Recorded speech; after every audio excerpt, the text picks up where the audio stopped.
What is going on, Nuggets Nation, NBA fans? I am Tom Leuthner. Welcome back into Nuggets Today. We have a few topics to talk about. Some are actually around things that are happening in the NBA, just like they were the other day. The first thing I want to cover here is the fact that the Knicks got rid of Tom Thibodeau. Now, what does that mean for Denver?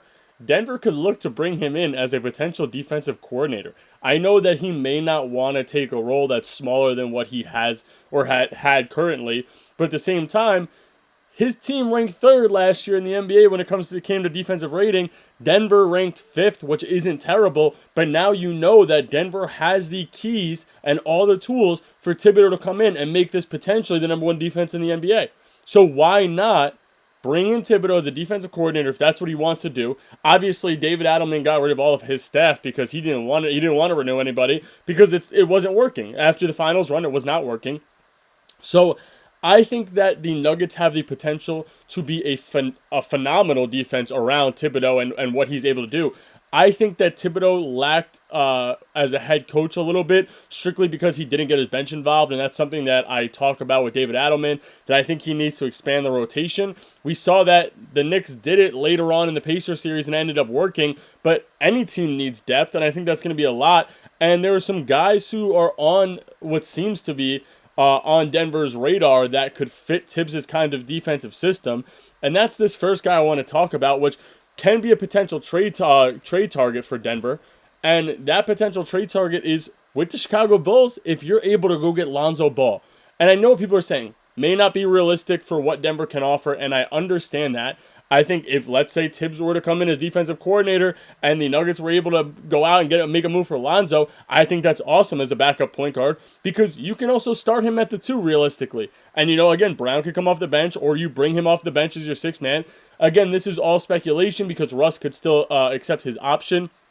But at the same time, a trade for Lonzo would look something like Zeke Naji and a salary filler, which would be Hunter Tyson, Strother, or Jalen Pickett, and the 31 first, which I know is valuable because you don't want to lose all your first-round picks, but you still have 2 if you get rid of that 31 first. It's the only one you're able to trade. But I think that as a backup, that is an amazing fit for Denver. Another bigger point guard, can play defense, can shoot. Obviously, like I've covered the last few episodes with people whose injury history sort of scares me. Obviously, Lonzo's injury history scares me. I think it scares anybody in the NBA, realistically, any GM. But that's why it's easier to trade for a guy like that, too, because they might take on Naji's contract because, 1, it's less than Lonzo's is. 2, they would get Pickett, Tyson, or Strother realistically in the deal, which is another young talent. And Naji's also young.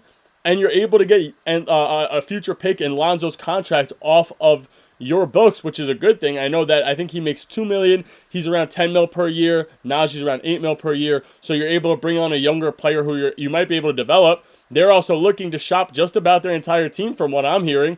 And that means that Vucevic is gone. So that means they need a backup center or a starting center. I'm not saying Naji's great, but obviously he can realistically get minutes on that team, especially if they're rebuilding and they're able to bring on 2 younger guys like Hunter Tyson, who I don't think is the worst player in the world, and he may be able to go in and make a difference off the bench for them and shoot a little bit.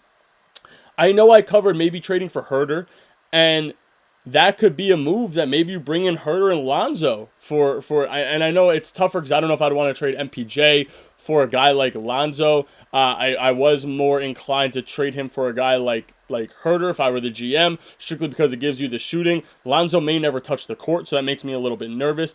I am a big believer in Julian Strother, and I think that you guys can all realize that. So I wouldn't want to trade Julian Strother realistically for Lonzo. I think that the injury history scares me. I think that Strother may be one of the best bench players on Denver if they're able to develop him a little bit more than what he was last year. And again, it seems that he's fully committed. He's staying out in Denver in order to work out with the team, work out with the coaching staff, and do what he needs to do to work his way in the rotation. And I like his commitment, so I would rather not trade him. If you're going to move somebody, move Pickett or move Tyson. I know everybody, I saw Jalen Pickett's triple-double. I don't care about a triple-double in the regular season. The guy could not do anything when it mattered for Denver. So I think if you're going to dump one of them, let it be one of those 2 players.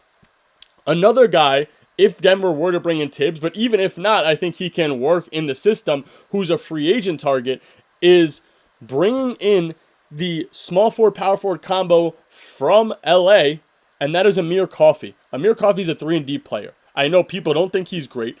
Denver can probably get him for a cheaper contract realistically. He was not seeing any minutes in the Denver series, but he's only 27 years old. That's not that young, but it's also not that old. If you're able to bring him in, let's say it's a mid-level exception, even if it's a minimum contract, if it's a minimum, obviously it's way better. He's a 6'7" small forward, power forward combo. I like the thought of bringing in lengthy guys, like a lengthy small forward, power forward around Jokic that's able to cut to the basket, but also able to shoot a little bit. His shooting splits were pretty good. I mean, he shot 47% from the field and 40% from three, which is great for a bench player. And I mean, listen, he averaged just around 10 points per game, two rebounds, 1 assist, but we don't really need him to do anything if we're able to bring him on. He just needs to be able to play defense, shoot the ball, and give them bench minutes. Like I said, he is 27 years old, 6'7". He appeared in 72 games last year and put up 10 points per game on good shooting splits. So why not bring him in for a cheap contract?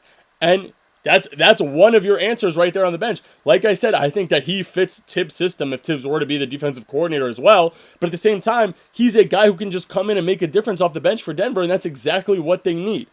Talking about a lengthier build, small forward, power forward combo, this last topic is something that I'm a little upset about, but at the same time, I'm not too upset about it. And that is all signs pointing to Denver being out on this player. And I'm assuming that you guys can realize that player is Kevin Durant. Now, KD looked promising at first. Obviously, Denver wanted to make the move. You would send out MPJ. You'd send out maybe your first-round pick. You would send out Najee. You'd probably have to throw Strother and Watson in there. But at the same time, I think that realistically it helps Denver a little bit more. I know you need a scorer, you need somebody that can shoot, but you're also losing so many years off MPJ, and I know that MPJ is not great, but would you really want to bring in a guy like Kevin Durant, who's how many years older than MPJ, who's obviously, I'm not saying that he's regressing, but at the same time, the only time he won a championship was when he had superstars around him. I know that Jokic is a superstar, but he had Klay Thompson around him. He had Draymond Green playing defense around him. He had Steph Curry, who's the best shooter of all time, around him. If you bring him into Denver, I think he works. I really do. I think that he would be good. But the Suns said that they want to move him as quick as possible. They dropped the asking price, but that asking price is now surrounding a center and draft capital, and Denver can't offer any picks for this year because Calvin Booth got rid of all of them. But at the same time, there's no center unless you're trading Jokic, Najee, or Durant Holmes, which I don't see them wanting Najee for Kevin Durant. I don't see Denver trading Durant Holmes. I think that they'd rather have him playing. And at the same time, Jokic isn't going anywhere, especially for a guy like KD, if you ask me. So I think that it may be better. I do think that the Suns try to move KD before the Lakers make any moves.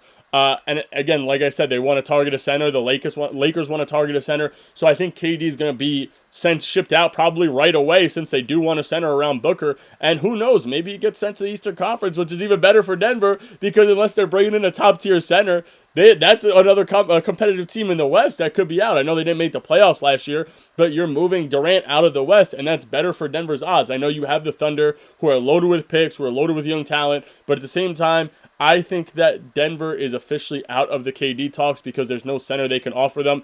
Unless Denver is getting Booker, Beal, and KD in return, it does not make any sense if you ask me, especially for a guy like KD. Do I think that there are certain trades that would make sense to trade Jokic? Sure, probably. There's probably deals that you could get. He's the best player in the NBA right now. Do I want to? Obviously not. But at the same time, I think that they are officially out of the KD sweepstakes. Anyway, that's all I got for you guys today, Nuggets Nation. I will catch you guys tomorrow with another episode.